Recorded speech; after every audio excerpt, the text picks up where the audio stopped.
This episode is brought to you by Progressive. Most of you aren't just listening right now. You're driving, cleaning, and even exercising. But what if you could be saving money by switching to Progressive? Drivers who save by switching save nearly $750 on average. And auto customers qualify for an average of 7 discounts. Multitask right now.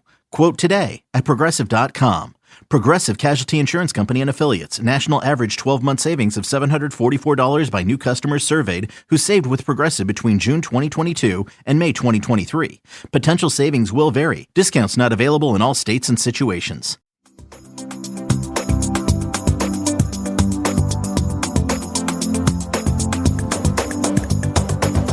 So hi, everyone. Welcome to another episode of Unpacking Possibility. I'm your host, Tracy Stein, as always.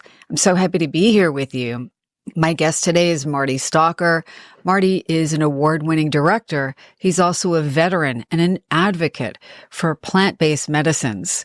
In this episode, Marty really candidly shares his journey of struggling with post-traumatic stress following his military service and his process of finding relief ultimately through plant-based medicines. Now, I want to give you a heads up that in this episode, we discuss a number of really important but weighty topics, including post-traumatic stress, suicidal thoughts and suicide, war trauma, heavy substance use, and more. The other thing I wanted to mention is that many of the remedies that Marty discusses are not yet legal in a number of places. And so please know that what Marty would say and what I would say is everybody's journey is individual. This is what worked for him. You need to decide what works for you. What I highly recommend, as always, is that if you're considering using any new remedy, whether it's conventional, complementary, or alternative, please do discuss these with your healthcare provider or healthcare team. My last thought before we get to the episode is just that if you're listening and you're debating whether to seek help for symptoms that feel overwhelming, please do. And I list 2 resources that are available to veterans and their families in the United States. So please do consult the show notes. And without further ado, let's get to the episode and Marty's story. Today's guest is, an incredible person with an incredible story, and his name is Marty Stalker. Now, if the name sounds familiar, perhaps it's because he's an award-winning filmmaker. It could also be because maybe you caught one of the 2 interviews that Marty did with me and my co-host Kathy on our other podcast, Curious Explorers, on a completely different topic. But, I want to tell you a little bit about Marty, and then Marty's going to tell his story. Marty Stalker, again, award-winning filmmaker, a former secondary school teacher, and a section commander in the Royal Marine Commandos, including leading a team of elite soldiers in 2 operational theaters of war in Iraq and Afghanistan.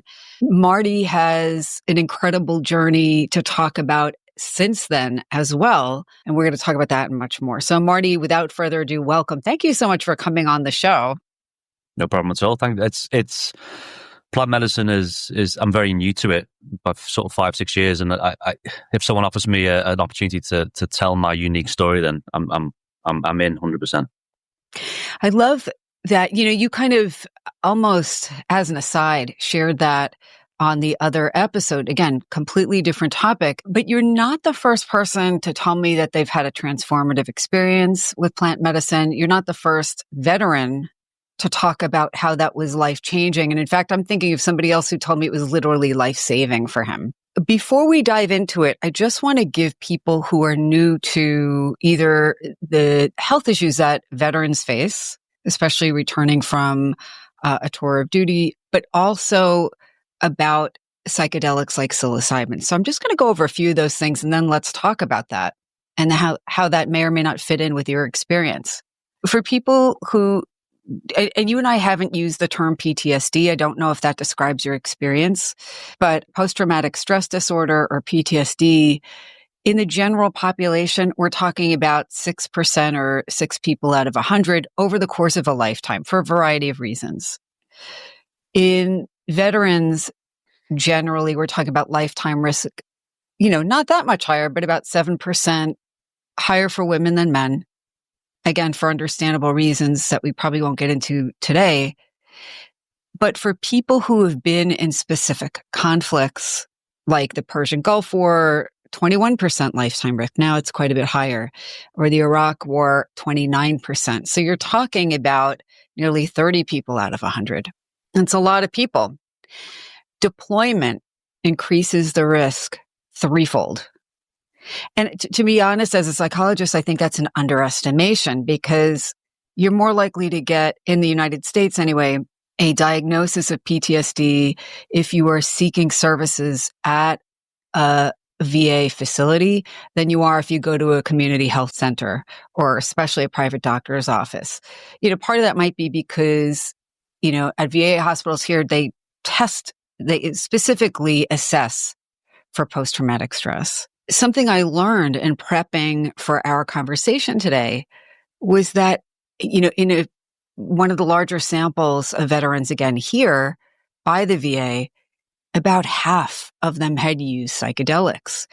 And a common reason, maybe the most common reason, is for healing or to treat symptoms. And the second most common and that's almost 70% of people. The second most common reason is spiritual exploration. Almost half of the people who use psychedelics use it for that reason. So without further ado, I want to hear more about your specific experience and your journey. Yeah, so PTSD was something that not necessarily we were warned about. We, as young soldiers, we were doing a job which we were, in my eyes, personal reasons, I was born to do. I had generations of warriors before me, and the Stalker family, goes back hundreds of years. We were always soldiers, and I'll come back to that later on with my experience with ayahuasca. And but really, I left the military after my Afghanistan tour around about 2007, and it wasn't until a few years after, when I became a civilian and tried to sort of integrate back into society, where my life started to disintegrate, in a sense of I began to isolate myself. Things started to trigger me a lot more than they would usually. Hearing conversations, the big thing of what I learned about fighting in wars is life is precious, and it can be snapped away from you within a second.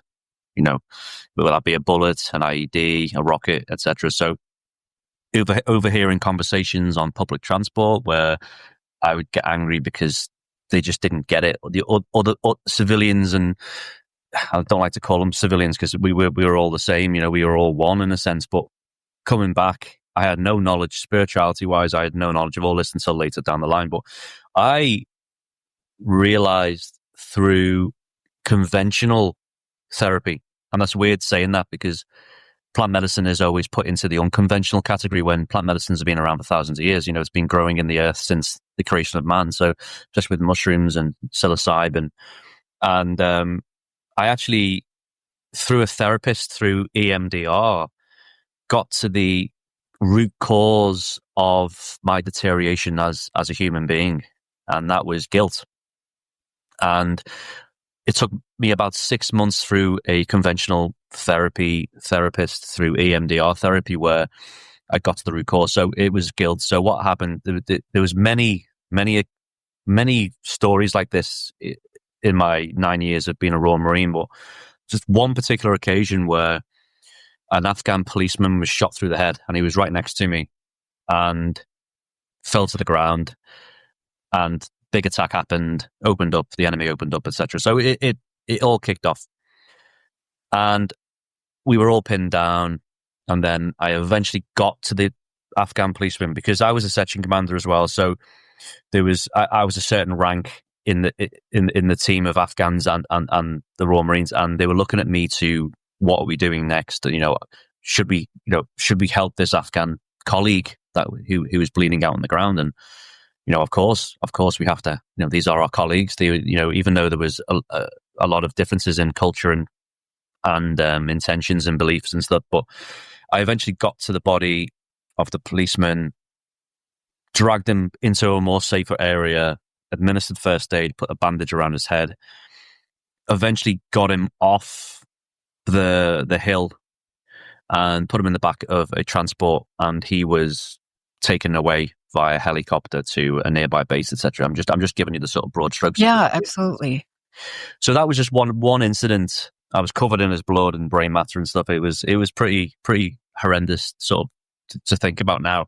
But like, that was just one incident out of many that happened. But it was this particular incident which my mind cycle, my human being couldn't get through, and it manifested into guilt. So I believed that I wasn't quick enough to save him.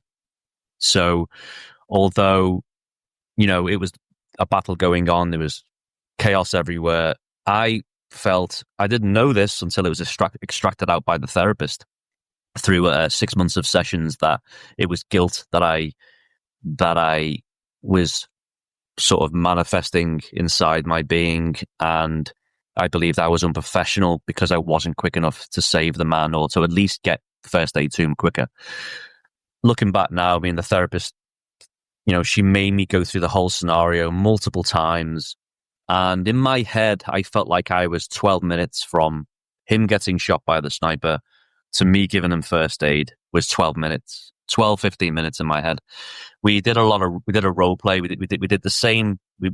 She made me go through the whole event six or seven times, and she took the average timing, and the average timing was 1 minute 12 seconds. So then I started to teach myself, or reteach myself, that yes, I was quick enough, I was professional, I did my best, and that's all I could do. And that's when my mind sort of clicked back into operation again. It was crazy. So it was guilt that I was manifesting and harvesting inside my being, and I would never have got that if it wasn't for the skilled therapist in that room to extract that from me. And the reason why that was interesting is because I ended up, because of my experiences with EMDR therapy, I was like, right, as a filmmaker, storyteller, I was like, I need to make some sort of film about these treatments that are there for veterans, to highlight the good practices and the good medicines and the good therapy that's out there. Unbeknown to me, I was in the gym, and my friend, who was also in the Royal Marines, came over to me and he said, "You need to see my dad. He's been on this spiritual awakening journey. He's back from his latest ayahuasca ceremony. You need to speak to him now." And this is in Northern Ireland, and I went round to the house, met his dad, who we are now very, very close friends. He taught me through his journey with plant medicines, and that interaction with my friend in the gym that sparked a sequence of events which were not a coincidence. It was, I believe it's all laid out for us anyway. We're just being guided by our higher selves. And from speaking to his dad, I started to think about, right, this is an interesting angle, because at the time in the industry, there was a lot of content about PTSD, a lot of the samey kind of content. And I thought, wow, no one's done much about alternative medicines and treatments. So let me speak to this man and let him guide me through this alternative way of treating PTSD at the time. So look, I wasn't a drug user. I wasn't. I drank a lot of alcohol. That was part of the culture of being in the military. Looking back now, we were functioning alcoholics. We would drink hard and train really hard. That was our culture, and I'm sure it's the same in I can't say for the American military, but the British military, it's culturally, as a culture, that is what was normal for us. The alcohol abuse in the military was what we did, and we didn't think twice at the time. So I said, right, out of all the treatments that he and the medicines that he talked about, there was one particular medicine called Cambo, which is the cleansing ritual in the Amazon, where they take the substance from the frog in the Amazon, the toad, the monkey frog, sorry. And when the monkey frog is distressed, it secretes a poisonous substance on its skin. And I was totally, totally shocked by this. And he said, this is not a psychedelic. This is still legal in the Western world and other countries. And it's not a psychedelic. And I thought, okay, then. So as a filmmaker, I need to remain as objective as possible, but I do need to try some of these treatments if I'm going to make a film about this. Right. Cool. I want to make sure everybody, I kind of want to set the stage for people either who have not been in the military or are unfamiliar not only with your experience, but with the journey towards finding some relief. So here, you're a young man, you're in the military, and you feel a passion for it. You feel it is part of your life path. It is in your family. You said, I come from a long line of warriors. So it's not that, you were there because you wanted to be and you felt called to do this. But just the one traumatic event you described would be ruinous for so many people. It would be destructive to the psyche, because I actually don't think we are wired to be able to tolerate that, especially not day in and day out. And I imagine, if I get your experience wrong, please tell me, but you come home and you're relieved to be home. But like you said, there are so many things that trigger a strong emotional response, whether it's anger or anxiety or guilt. I imagine that, I don't know if your dreams were affected. Many people's are. A lot of people cannot sleep, or they feel constantly on edge and hypervigilant, in addition to some of the things that you've described. And again, it's understandable. I don't know if that kind of describes part of your experience. Yeah. It's if we felt like who are we to come back from war zones and complain about having PTSD? We signed up. We knew exactly what we were going into. We were young men. We answered the call. For some, it was ancestral, like myself. It's an ancestral chain of warriors. That is what I was started to do, more of the psychedelic, more of the ayahuasca treatments than ceremonies. Then that's where it all came up. But really, yeah, who are we to moan and to seek help when we knew exactly what we were getting ourselves into? It was like sort of we felt like hypocrites for asking for help afterwards, because we knew we were going to go to war. Especially, I got my Green Beret 2 months before 9/11. I got qualified. I passed commando training, and 9/11 happened. And I'd say for a lot of American, Canadian, Brits, other coalition troops at that time, we were very, very busy. And really, it was exactly what I signed up for. It's exactly what I wanted. And we just felt like, a lot of us felt like we had no, why should we reach for help when we knew exactly what we were getting into? That's the psyche behind it all. That's the mindset. And I just want to, and please no, I'm not in any way trying to invalidate your experiences. I'm just saying, from the outside, my stance is one of compassion, because even if you knew intellectually what that would involve, the experience, again, I think would be overwhelming for the strongest people. And especially, people are so young. Not that when you're older, any of that would be easier. But the other thing I want to just note before we move on is that you're talking about alcohol abuse, heavy alcohol use, hard training. From my perspective, I take this stance that the things we do to try and self-regulate or self-soothe or achieve some sort of balance, they're tools, right? We use the medicine that is available to us. Not all medicine is equally effective. And I think, aside from the culture of hard drinking and what that's associated with, I just think people do the best they can to try to remain sane. It sounds like that's kind of part of what drives that, I imagine. Yeah, a lot of.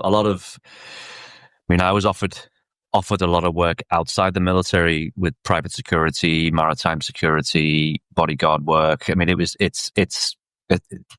war is very much a drug in a sense of, a good friend of mine said the line, I think it's being so close to dying, which makes you feel more alive. And it's like a drug. It becomes a drug. It's euphoric. It's I can't really explain it to people apart from you can't get enough of it. And war is very much 90% hanging around for things to happen, 10% action. You think about a 6 to 12 month tour, you're not fighting every day. It's not like the Second World War, or to be fair, the Second World War, they weren't fighting every day. But what I'm saying is war sounds like it's hell every day, but it's a lot of waiting around for things to happen. And when that 10% of action happens, it's absolutely euphoric. And when lads leave the military, they go into drugs, alcohol. They find the rush by going on their own adventures, whether that be through private security, mercenary work. They're always in pursuit of that fix. And luckily for me, I had a second passion, which was my filmmaking, and I meshed the two together. So one of my first jobs after leaving the Marines was to go to Sudan in Africa to make a film there, and then that was dangerous, and I meshed the adventure, the excitement with my filmmaking, and then I headed off to Egypt during the Arab Spring, where I was sort of parachuted in to document the Tahrir Square and the revolution there. And again, I was getting my fix through adventure, storytelling, a lot of close calls. That was feeding me in a sense. And as you get older and you have more lived in experience and you have children and dependents, and you start that starts to sort of slowly fade away, and you start getting left more selfless and more and less selfish in a sense of, I need to be more present with my children. I need to be more, a better parent. So it's some men, especially friends of mine, have never are continuing to chase that euphoric feeling of being close to dying. And that's how I'd explain it. Is, I mean, drugs don't come close. There's no comparison really. It's hard to explain really if you haven't been there, and I hope many people don't go to war, because it is hell on earth, as you can imagine. So it's so if lads can't get that fix, then they turn to more close by fixes like drugs, and they abuse alcohol, and they become hermits, or they just become absolutely unhinged, and relationships break down, and many of us do get out of the cycle, but there's a lot of good men and women there who are still in that cycle, and I know for a fact that plant medicine is an incredible tool to help them come out of that sort of never-ending cycle. We have to take a brief break, but when we return in a few moments, you'll hear more from my interview with Marty Stalker, and more about his journey from veteran struggling with post-traumatic stress disorder to becoming an award-winning filmmaker and an advocate for plant medicine. So stay tuned. We'll be back in a moment. Thumbtack presents the ins and outs of caring for your home. Out, uncertainty, self-doubt, stressing about not knowing where to start. In, plans and guides that make it easy to get home projects done. Out, word art. Sorry, live, laugh lovers. In, knowing what to do, when to do it, and who to hire. Start caring for your home with confidence. Download Thumbtack today.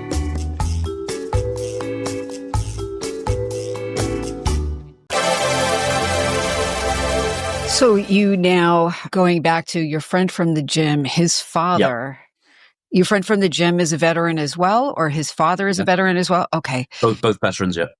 Okay. And is that how the father discovered plant medicine, or? His father found it through YouTube. Oh, wow. It was an interview with Sting, I believe. And Sting was talking about his personal experiences with psilocybin and ayahuasca and stuff. So he was close to killing himself. He was very, very close, and turned to YouTube one morning, and there was an interview came up on his feed, and it was an interview with Sting and his personal experiences with plant medicines. And I was like, right, you know what? Before I give up on this life, I'm gonna give this a go. I'm gonna put my toe in the water. So he went off and did his first ayahuasca ceremony, and basically, stopped him from killing himself there and then.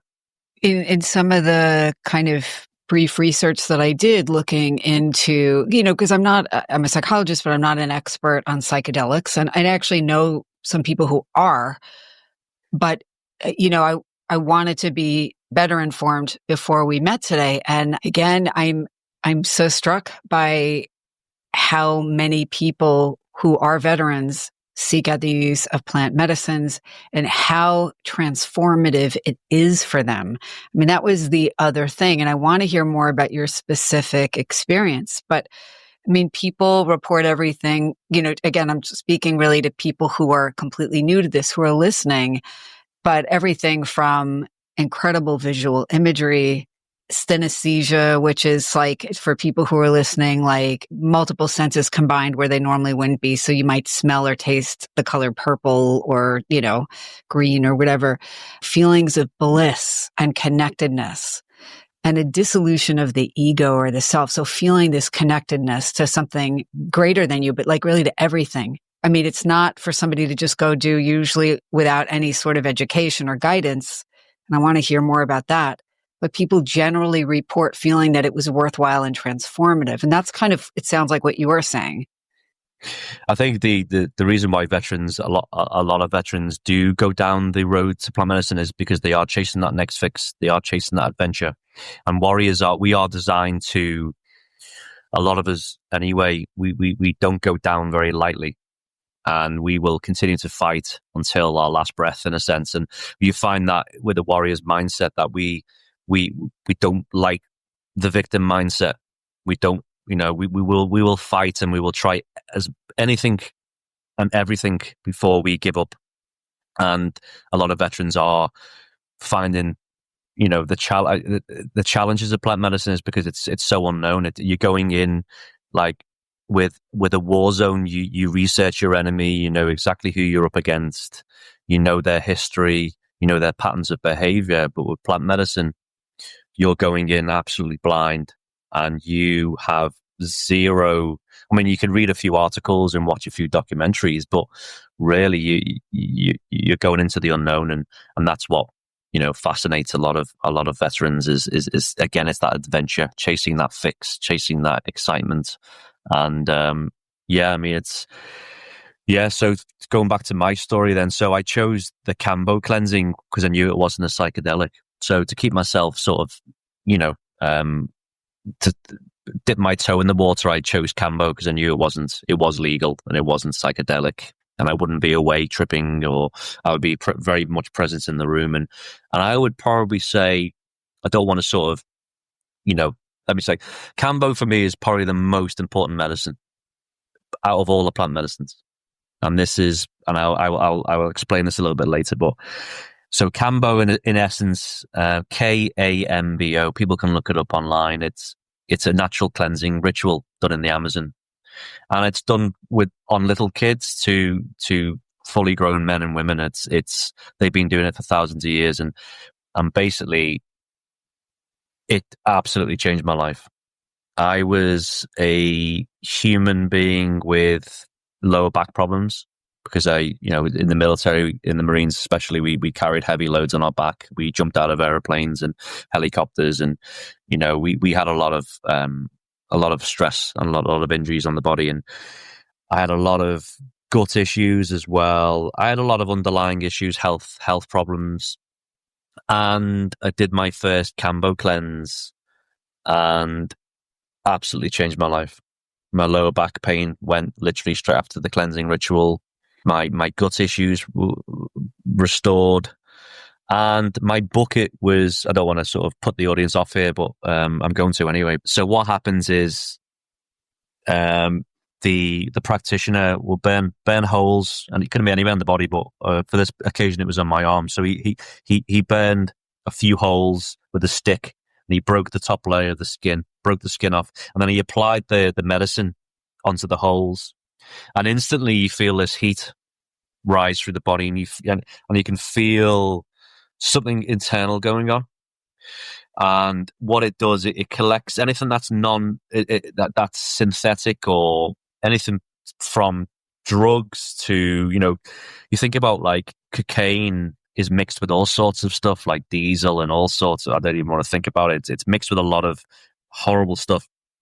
And it basically collects all the toxins in the body that's not natural, puts them into the gut area, and you basically purge it into a bucket, or it comes out the other end as well. But for me anyway, for my first cleansing session, my bucket, I purged into the bucket.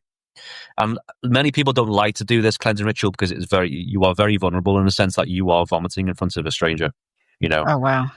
But for me, it was my friend's father, so I knew him anyway. But a lot of people can't get past that resistance in the sense that, wow, you're going to see me vomit. Well, that's part of the whole ritual is you have to purge this out of your form. And a lot of vaccines that I took in the military, which weren't good for me, all this stuff that I knew I can't naturally get out the through pharmaceuticals, all the pharmaceutical inside, etc. It was, and also purging energy as well. It's very energetic as well what we do. And like I said before, my lower back pain gradually dissipated, and I was able to go out jogging again. I was able to do mountain climbing, which I'd missed because of my back pain and my health problems. So, I think I've done about 24 Cambo cleanses over the last 6 years. Oh my goodness!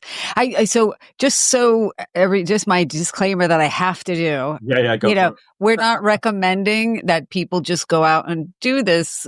This was your journey and your process, and this is one type of plant medicine ritual that was incredibly healing for you and has a history with indigenous peoples of using it being very healing. But that is not the only plant medicine that you wound up using either. This really set you on a path.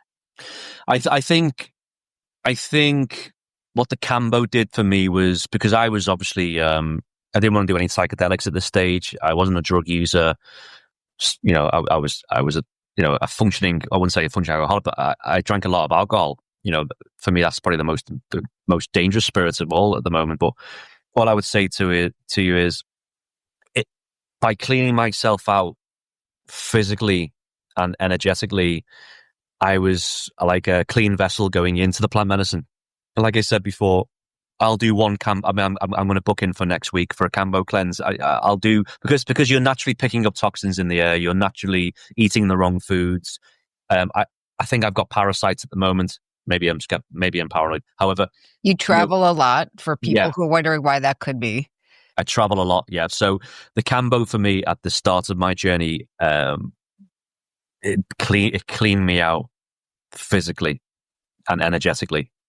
So over time, like in my personal life, things went south, deteriorated rapidly, and I walked into same man's house, Tom, and my friend's father, and he looked at me and he says, I really think you should you're looking very down. I was extremely depressed. I was very open about that at the time, and he says, what are your thoughts about doing a psilocybin ceremony? And I was like, no idea what to expect. I'd heard some stories and I'd read a few articles and seen a few short documentaries online, and I just knew it was time to do it. I think I wasn't doing it because I was chasing a rush. I just felt like I'll try anything at this stage because things have gone really, really bad. And I'm sorry, you're how old at this point? Oh, this was 40 years old, yeah. So you're out of the military now for how many years? Oh, yeah. So, let me do the math now. About 15 years. And if you don't mind, you were struggling on and off for those 15 years. Yeah. And just trying to kind of power through it yourself, because it's that military man, I don't want to ask for help. I've got this. Yeah. it's generational as well, because my grandfather's generation was even more rigid in the lack of, they would never ask for help. That generation, especially the World War II generation, they would go to the pub or they would go to the Legion and they would talk there, which is absolutely fine. But it was seen as a weakness, and that's crazy to say this now. And I believe there's a lot of the military now is a lot more educated and a lot more open with this sort of industry. But for me, it was it was never in my mind to seek for help. It was never an option. It was never an option to seek for help. And visually, I had the first day in the therapist room. Sorry, it was weird because I was in the chair, and this didn't happen, but it happened in my mind. I was lying in the chair and looked out the window, and I saw 4 or 5 of my men who were in my section, and they were looking at me through the window, and they were extremely disappointed at me. This is imagery that I created in my mind. Okay. So these are men who were deceased or who are still alive? No, men who were still alive, who I'd been in Iraq with, and yeah, it was just, I just felt like they were staring at me and being disappointed that I had actually eventually sought help. That was all in my mind. I just wanted to say again, for people who are listening, you're mentioning doing EMDR, which is a type of therapy, eye movement desensitization and reprocessing is the full term. And it is designed to help people work through traumatic memories, intrusive thoughts. It's been used for a long time. And here you are, you knew to seek this out specifically, which is to your credit, because I think a lot of people don't know where to start. Yeah, absolutely. It was just I think I just searched for it on Google, and it came up and it was nearby, and I reached out, and again, it was, I mean, I know we're talking predominantly about plant medicines in this show, but yeah, I mean, the EMDR saved me just as much as the plant medicine saved me down the road, but for different reasons. The EMDR was sorting out my issues with trauma. Absolutely. So going back to, I don't want to sort of confuse the audience here with the timeline. So going back to the mushroom ceremony proposal, and I just felt like it was time to do it. I knew it was going to be. I knew it was psychedelic. I knew it was a drug. I knew it was illegal, and at this stage in my life, I just knew it was time to do it. I was, in a sense, desperate for, just desperate for something to help me, push me through this sort of rut in my life. And it was a Sunday morning, and I took 5 grams of mushrooms, and I think it was Golden Teacher, and I was gone for about 8 to 9 hours, I believe. And Tom, the father, my friend, sat with me. Well, he didn't sit with me, but he sat next door. He was sort of sitting in the ceremony, making sure that I didn't hurt myself. And the funny thing was, really for me, I was lying there. I'd taken them. I'd taken the dried mushrooms with orange juice. The orange juice apparently activates it a lot quicker, etc. So I took the orange juice with the mushrooms in, and I lay on my raw mats with my pillow and blankets. And it was funny because I really understood that music is the orchestra of the trip. The music is so vital in a ceremony, in a sense that it's the music that guides you through your psychedelic experience. And 15 minutes had gone in. Tom popped his head in the room and asked me, "Are you feeling anything? How are you feeling?" And I was like, "No, I feel absolutely fine. It doesn't seem to be taking effect yet." I said, "Okay." And then the music started to skip like an LP, tick, tick, yeah, tick, tick, tick, tick, tick, tick, tick, like that. And I was like, Tom. And I was like, what? He's like, why is the record skipping, the LP skipping? And he just smiled at me and he laughed. And then, and then it was I was gone. That was the start of an incredible journey through, at this stage, through the psilocybin. And all I can say to you now is, thank God that I did it in that environment. I know people who take them before concerts and take them, in Amsterdam and walk the streets and bars and clubs. And I really realized that this is medicine and it needs to be respected, and you need to be doing it in a ceremonial space in a very safe environment. And then the music basically took me from start to finish. The Tom's music playlist was perfect in a sense that we did the dark stuff first, so the music turned dark, and I did the heavy stuff very, very at the front. And then the music started to sort of shift me through the experience, and I was seeing things that about my own parents that I didn't know about. It showed me things about them when they were children.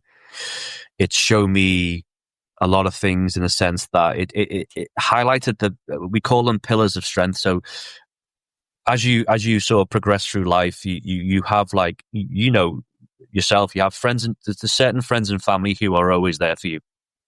Their love for you is unconditional, and they will do anything and everything for you if asked. And I call them the pillars of strength. And what the medicine showed me were who my pillars of strength were in my life. And they sort of grounded what I already knew anyway. But it was beautiful in the sense that it showed me who they were. And I was very grateful for that. And then it showed me things that hadn't happened yet. It showed me a few events in the future. It showed me in the mountains of Afghanistan again as a filmmaker with the Mujahideen, things that hadn't happened yet. So that was crazy as well, to think about how it was showing me stuff that was about a year from happening anyway in reality. And halfway through the ceremony, I knew I could see myself doing this, but I ripped my belt off my jeans or whatever I was wearing, and I threw the belt out the room. It was quite violent, actually. I was a bit shocked at how violent I was. And Tom, at the end of I was going to jump to the end. The reason for that was Tom was, I apologize sometimes. I'm very sorry. I remember doing this, but I'm sorry for throwing the belt out the room. It was very violent and aggressive. And he sort of smiled and he said, do you understand why you did that? And I was like, no, I'm really confused. And he said, what is the belt made of? And it was leather. And he said, you were getting leather off your body. You were getting anything that was like anything leather, I had to get off me. Now I'm curious. What do you make of that? Well, after I threw the belt out, I was in my process. After I threw the belt out, what it showed me, to this day, I've never eaten meat again. I've been a vegetarian for 4 years now, and I was a carnivore. I was up there with the best.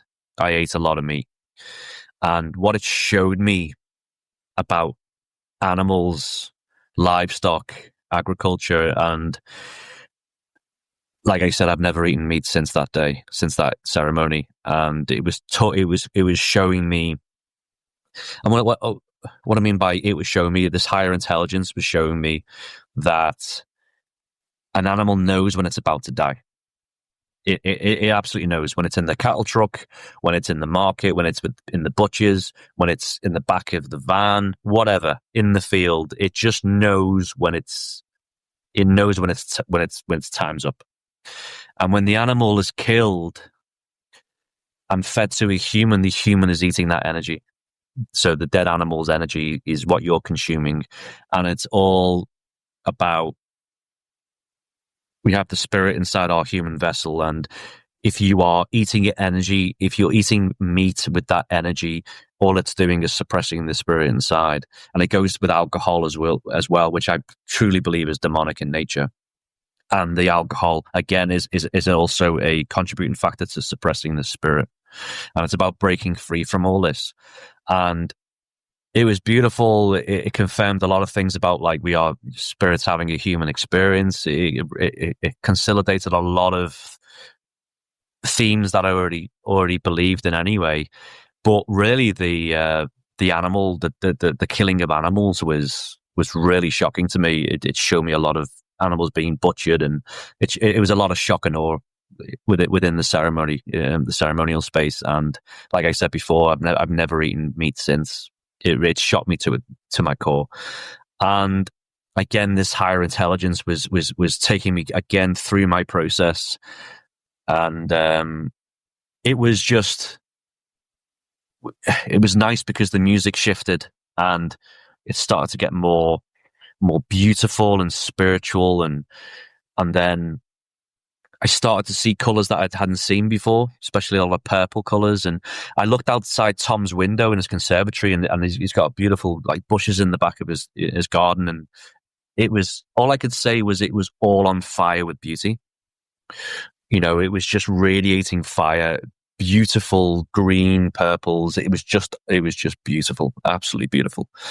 And yeah, I mean, I've sort of broad strokes over that experience, but really it was just this feeling of love, this feeling of collective consciousness. So we are all one, we are all intertwined, whether we like it or not.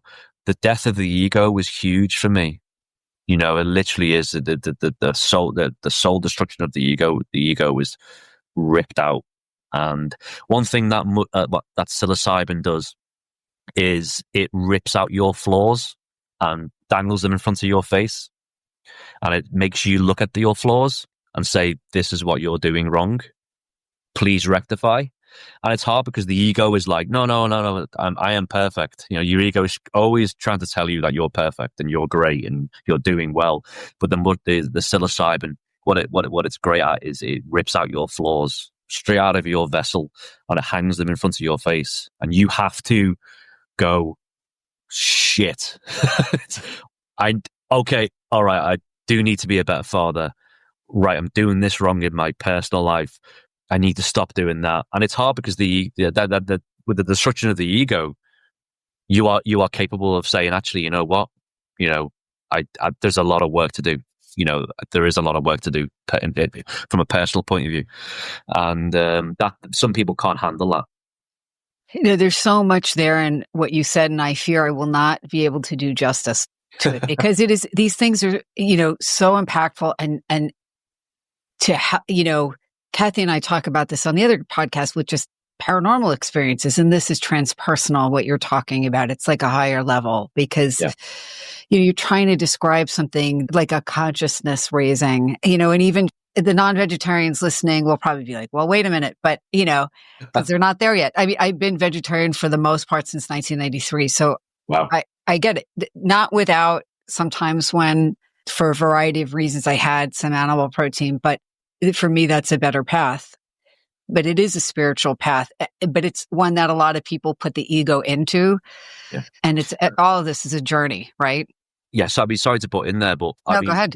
If I have to feed my family, if we are in a survival scenario where I have to hunt, and if I have to catch my game or catch the meat, feed my family, keep my family alive, 100% I would do that.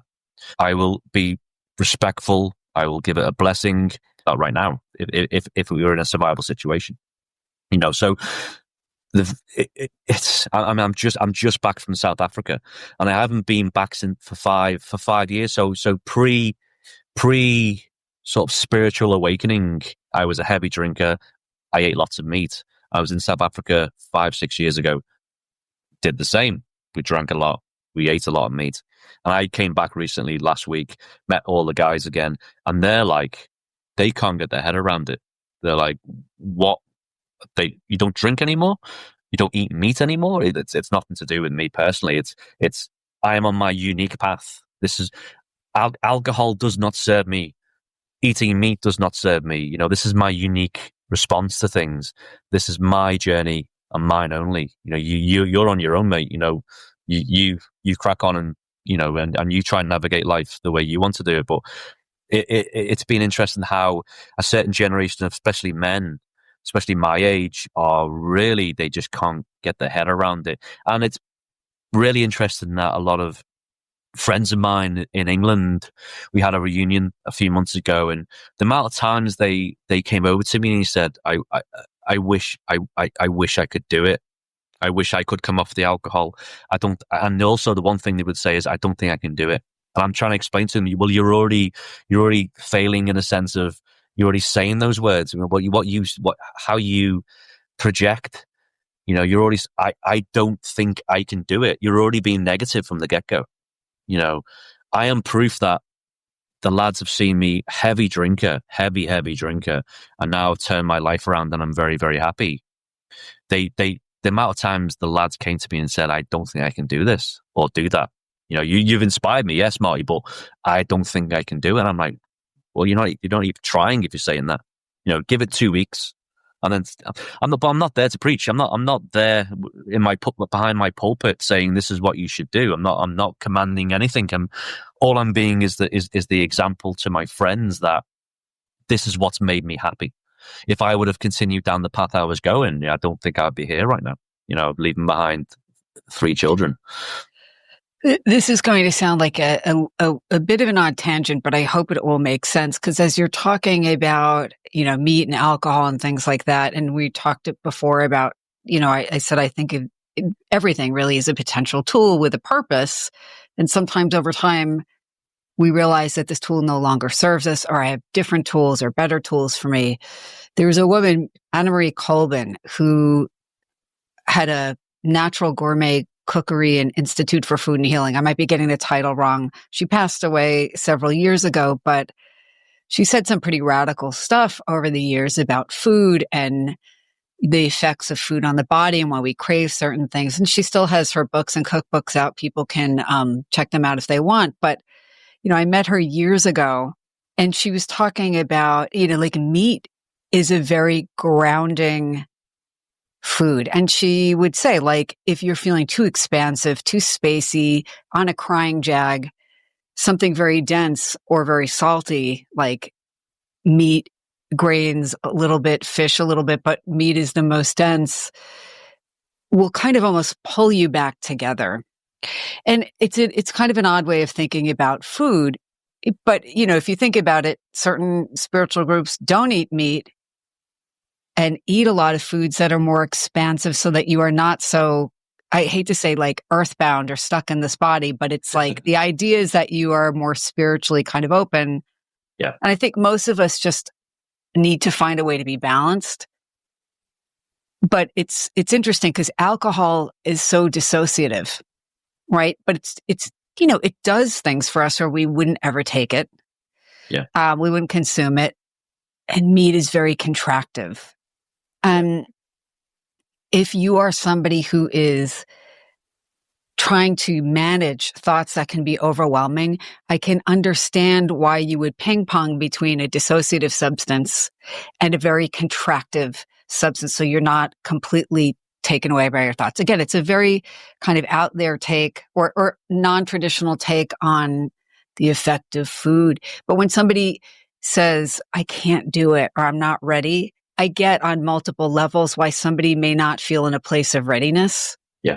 And I also get why somebody would get to a point where they can no longer continue in the way that they were. And again, what you're describing with plant medicine and psilocybin specifically is that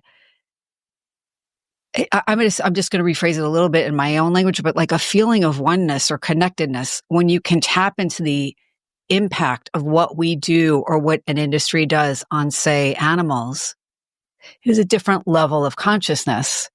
Yeah. Another tangent from there, you're going to probably drive you crazy. Apologies in advance. But, just the fact that, during your psilocybin experience, you're also not, your consciousness is not limited to your brain and body. You are correctly discerning things that have yet to come to pass. And I think that changes us. I don't think you can do that and come back and go about life the same way you did. Yep. Right? We're moving up to a different level at that point. Absolutely. It's the integration is probably the most important aspect of any of the plant medicine ceremonies. Is you're having an incredible spiritual awakening, and then you are sucked back into the body. And the integration, some people can't handle integration. Some people just think they're going absolutely crazy. It's very sad. There's a lot of this is why the medicine doesn't give you all the information there and then. For me, the medicine drip feeds you the information, drip feeds you the spiritual awakening over time. Otherwise, if you were to give someone the whole spiritual awakening, the whole meaning of life in one sitting, you would just fry your brain. People just wouldn't be able to understand it and to integrate it, purely because you sort of look back at the moment you are born. The moment you are born, you're fighting the spiritual battle. You are born the purest of anything. You are 100% pure, and over time, with your environments, with your relationships, with the people in your life, your family and friends, society. I mean, man-made society is purely there to make you fail. It's all about suppressing the spirit, and it's fighting through that suppression. And looking back now, it's like, wow. I mean, I used to use alcohol as a way to. I felt like it was medicine as well. I used to call it medicine. It's crazy. It's just like, this is not medicine. It's the opposite to medicine. It makes me feel awful about myself, and it alters my moral compass and etc. I'm not saying that's as an excuse, but the way it affected me was not good, was not healthy for me. And really, you've got to know and understand what is suppressing you, and to put things in place into your life. If that means going for more walks in nature, if it means going wild camping, if it means coming off alcohol, if it means not eating meat, whatever it is with you from a unique point of view, you try and do that, because I can guarantee you now, if you try one of those things, you're going to feel a big difference. You're going to feel this. The way I describe it is carrying like a heavy rug, heavy carpet over your shoulders, and over time, as you start sort of having these spiritual awakenings, and as you said, as you level up in yourself, this weight just slowly starts to shift and to remove itself. And for me, the medicines come in many forms. Well, we'll go into ayahuasca soon, but like for me with cannabis, how I would explain things to people is, for me, the medicine has a particular function. So we have DMT, we have cannabis, we have Cambo, we have ayahuasca, we have psilocybin. They all, for me, again, what I'm saying to you right now is just unique to me. I'm not saying this is, there is no one mold fits all. This is just my unique subjective experience. And for me, the cannabis, that function is to teach me about the pure meaning of life. It's teaching me the meaning of life, the true meaning of life. And that for me is cannabis. And I've started to sort of take notes now and to jot that, because it's a massive sensory overload. It's the stuff there where it's showing me and telling me stuff where I'm like, I need to remember this, I need to remember this, I need to remember this. It's so important. The psilocybin for me really reinforced my sense of purpose. It taught me a few things that the higher intelligence who guided me through my process told me that my true sense of purpose in this life, in this human vessel, at this moment in time, is to continue to tell stories. You are a storyteller. You need to continue to take and to make your authentic stories. And the second bit of advice or thought that came through was, don't chase an audience. The audience will find you. As storytellers, you're always worried about, will the audience like this? Or you sort of become detached in the sense of what's really important in what you do. And for me, I am doing what I was taught, which is to continue to tell my stories and not worry about audience numbers or whether people will like my films or not. The audience will find me. The stuff that I say, even stuff that I say right now on this podcast, will resonate with people. And I hope it does. And I hope they start to deprogram themselves with a sense of what you've been taught in school as a kid, in universities. You realize really what is it's not talked about enough, which is the plant medicine movement. And it's so important. It grows out of the earth. It's there for us. It's free. It's there for us to take when we need it. And I really hope people start to deprogram themselves. And I do feel like there's been a sort of a shift, a synchronicity in a sense of people are starting to deprogram themselves and to start looking at alternative, means and treatments, and that's really reassuring to see. Not enough people, I feel, are waking up, but it's an absolutely incredible journey. I'm extremely grateful to be on this journey, and I'm not here to preach. I'm not here to tell you this is the right way. All I am doing right now on this podcast is telling you my story. And I hope it will resonate with individuals, or even if it's just one person, that's enough. Absolutely. And I so appreciate your honesty and, your willingness to share your experience, because it is so personal and it is so impactful. I want to share, I'm sure you know this, but I don't know if the listeners necessarily know, but there is research going on looking at the potential healing benefits of psilocybin and other psychedelics with military population, veteran populations specifically.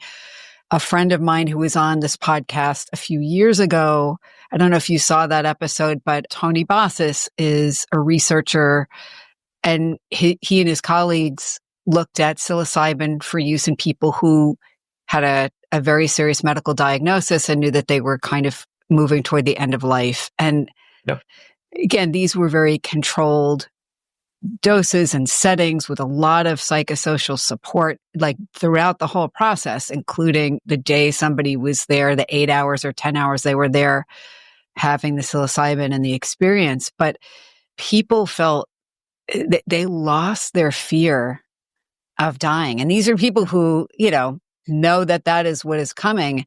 Their mood improved. They felt more connected to other people in their lives. They felt greater self-love and self-forgiveness. So I think the more we learn about the potential plant medicines to be helpful and for whom and in what dose and what is the best way to try and ensure a positive outcome to the extent that that's possible, right? Not rather than just trying to because I think it's much harder if somebody's trying to just figure it out on their own. And that's kind of what you were talking about earlier in the episode. Yeah, when I say to people, death is absolutely beautiful, they just look at me and go, "You've gone absolutely mad, Marty." And what I experienced, I have had a spiritual death about 2 or 3 times over the last 6 years. And what do you mean by spiritual death, just so everybody understands? Spiritual death to me was where I just became just separated from my body. And I was not necessarily given the choice, but how do I explain this? There was one occasion where I was reborn in a fire. So it was a big raging fire. In your mind? Through the process. Okay. Yeah. So in a sense, that was about rebirth. So for me, my process is about death of the old self, rebirth of the new self, so the higher level, taking that next step on the rung. So it's getting to our higher self. You've got to let go of the past. You've got to destroy the old self, the old ways of thinking, the old program ways of living a life, and so for me, it's visually, I was in a fire, a raging fire. I was the death of the old self, and I was reborn in this fire. Basically, it was extremely powerful, very beautiful, and it taught me death is absolutely beautiful. And this is why I believe that everybody on this earth should just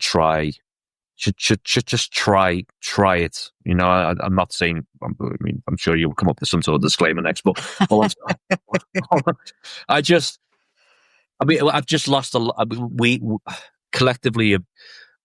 A lot of soldiers, a lot of good souls have moved on and, decided to kill themselves, and it's heartbreaking, to attend these funerals and don't get me wrong, the conventional therapy that I had earlier on in my journey was successful for me, but that was 6 months of therapy.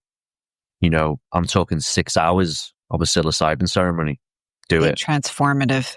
Absolutely. And some people can't afford therapy. Some people can't afford the therapy sessions. And, with the right sitter, with the right guide, with the right connection, with the right setting, with the right mushrooms, it will save lives. It will definitely change your perspective. I want to try and keep this chat, positive and uplifting. And again, this is just my journey, but really for me, it's again, going back to the integration being the most important aspect of the plant medicine is it doesn't just stop at the ceremony. The person who is, people call them shamans or whatever. The aftercare is vital in plant medicine. If you think about someone who's just had an extremely spiritual awakening and they've gone back into, people call it the matrix. And that's the integration is vital, and having the aftercare is vital, and having the right shaman, having the right leader, spiritual leader guiding you is vital. And unfortunately, like all aspects of life and all industries, there is corruption, and the wrong people do get involved in the plant medicines. And you just have to find the right spiritual leader on your journey, because you don't just do a ceremony and then go and head off the next day. There has to be an aftercare in place, because what you've just experienced is absolutely mind-blowing and life-changing. And you need to be able to be given the skills and the tools to integrate back into this matrix, basically.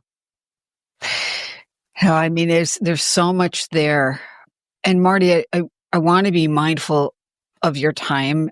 And I also just want to remind people again, you are an award-winning filmmaker. Your passion, one of your passions is, as you just said again, is to tell stories and to bring information into the larger consciousness. You are doing a documentary about plant medicine. Yeah. Do you want to say something more about that? So the film was about the man who introduced me to all this, which is my friend's father, Tom. And we've become very, very close friends. And so it's been a beautiful journey, because it's been a 5-6 year process so far, and we haven't pressurized ourselves in a sense of getting it finished. We're just naturally going. We're on this journey as well, and it's a very emotional, spiritual journey of a man who was close to killing himself and decided not to by what he experienced through plant medicine. Yeah, it's just really remarkable. Is there anything that I didn't ask you that we should have covered, or anything that you want to make sure people are left with? So I didn't really cover the ayahuasca experience. So ayahuasca, sorry, go ahead. No, I'll quickly go through it, because it's getting dark. I should have put a light up, but never mind. There's the filmmaker in me is like, should have put a light up. So ayahuasca it showed me my ancestral chain. So the medicine, the joy of ayahuasca is you all come to the ceremony and you're all strangers. I think my first ceremony, there's only 6 of us, which was great, which was a nice small group size. But I've done ceremonies where there's been 20 people there.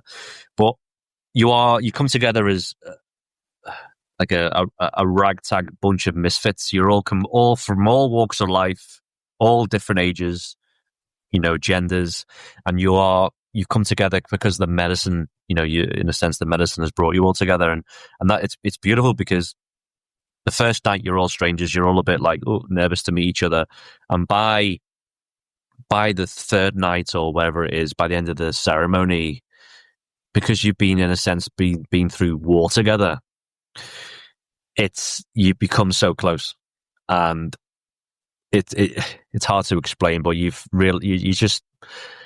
have this sense of that you've known this person for a lot longer than you've just done 3 days. It's a collective coming together of consciousness, and it's interesting because all the people in that room triggered me totally different. This person reminded me of my mother. This person reminded me of my best friend. This person reminded me of an ex-partner. It was incredible, and we're all triggering each other. When we all take the medicine together in the ceremony, we're all triggering each other, and we're all going through our unique processes. The medicine, it showed me my ancestral chain of warriors, my grandfathers and my great-grandfathers before them. And really it talked to me about, behavior and events are going to continue to happen. A continuous cycle, a chain of events, ancestral chain, if you want to call it, until somebody says no, enough is enough. And then through the medicine, I was taught a lot about the industrial military complex, about how wars are created to make money. You know, it's hard to understand and to appreciate the fact that we've all been duped, especially the soldiers and the warriors. We've all been duped on both sides. That, you know, the same people in society are making a lot of money. And anyway, that's another podcast. So the medicines showed me my ancestral chain and showed me that you need to be the one in your family to stop this pattern of behavior. And thankfully, my son Killian, he expresses an interest in my past and sees the photographs and, you know, it lights something up inside him. But I've been very, you know, who am I to sort of sway his journey? But I've been very real when he asked me about war and killing people and death, and I'm very he's only 7 years old. I'm very clear of how I use my language with that. I don't sensationalize it. I don't make it sound exciting. I really am, in my family, my ancestral chain, I am the last to ever go to a war zone, and I'll make sure that's the decision, and that's the break in the chain, the ancestral chain.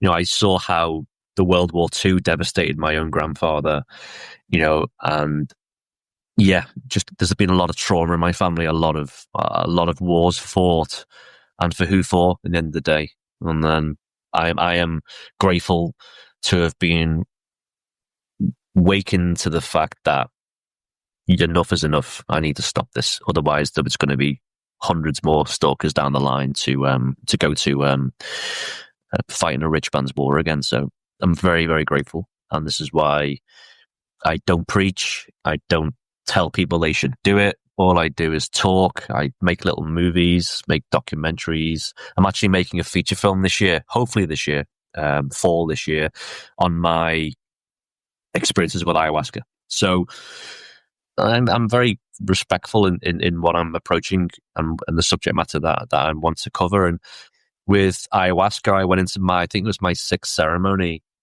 last year or a year and a half ago. And I went in with the intention of seeking permission to write a script, a fictional script based on my own experiences, and to make this film. And because the interesting thing was, when I was doing my research, that there's been 200, 300 documentaries made about ayahuasca, but there's nothing ever been made fictional, scripted wise about ayahuasca being a central theme. I'm talking about ayahuasca being a central theme in the story. And there's been a few TV shows about psilocybin. I think Beautiful Minds with Nicole Kidman was very good. But feature length film, no one's made a feature film about ayahuasca as a central theme. So I went into the ceremony, my last ceremony, seeking that guidance really, and that confirmation. And I came away from that ceremony, again, just an incredible process. And I got the first draft of the script written in 3 weeks. So wow, boom! It was like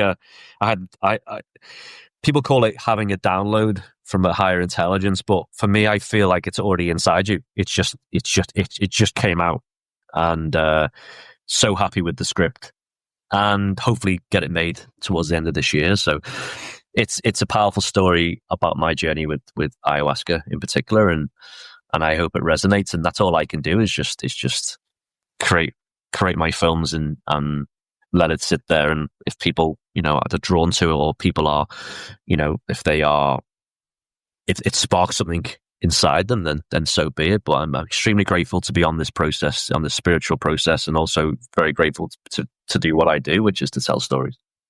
That's really amazing. Marty, thank you so much for making time to do this. I mean, between the time difference and your incredibly busy schedule, but you know, I knew you had a compelling story to tell, and especially because it's about something that has been so personally transformative and healing for you. And again, this is not the first time that I've heard of people reporting. I mean, this is the first conversation I've really had with somebody telling me a journey like your journey. Yeah. But it's been really great connecting. I really appreciate it. And I look forward to all of your next films. I will put a link to your website and people can find out more about you. And I'll put your YouTube as well. Right. Perfect. But thank you again. So great to see you again. Yeah. No problem. I'll tell you, I'll come back on the show on the Curious Minds when we've got the second film finished. Oh, so fun. That would be amazing. Yeah. I'll keep you girls up to date with that progress. That's. I mean, any film made is a mini miracle. You know, that's why when I watch films now, I'm like, I automatically give it a 1 star before I even watch it, purely because, my God, they got it made. It's a mini miracle in itself. So no, it's I'm just grateful to be given a platform to tell my story, and it's I hope maybe it resonates with your audience, and hopefully it does, and sparks some interest, and I'm happy to ask any questions that you've got, the audiences have got, 100% here to answer any fill any voids or any questions that I didn't answer in the podcast. Wonderful. Well, thank you again, Marty.